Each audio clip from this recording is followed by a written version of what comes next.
Now, let's go over some specific kinds of questions that you may be asked during your deposition.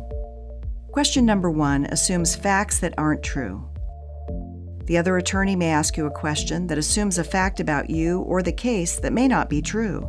This type of question can't be answered correctly because to answer it at face value is to agree with something that isn't true.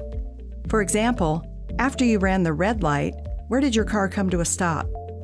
Here, the opposing attorney assumes that you ran a red light. If you answered the question without correcting the assumption, then you would have agreed to an assumption that wasn't true. Question number 2 is an inaccurate summary of your testimony. At the end of a series of questions, the other attorney may summarize your testimony and ask you if this is true. But be careful. Instead of summarizing the testimony just like you gave it, she may try to get you to agree with something you didn't say.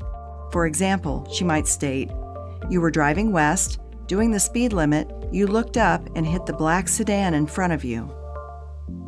The natural human instinct is to agree with what the attorney says.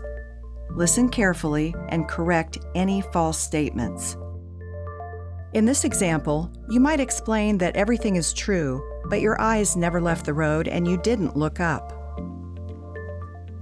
Question number 3 involves choosing between 2 false statements. The opposing attorney may ask you a question where you have to pick between a couple of choices. For example, she may ask you, which is it, 1 or 2? This question can be tricky to answer truthfully because both of the options given may be incorrect. You may be positive that it's not the first choice, but you doubt that the second choice is true. Just because there are only 2 choices given in the question doesn't mean that these are the only 2 possible answers.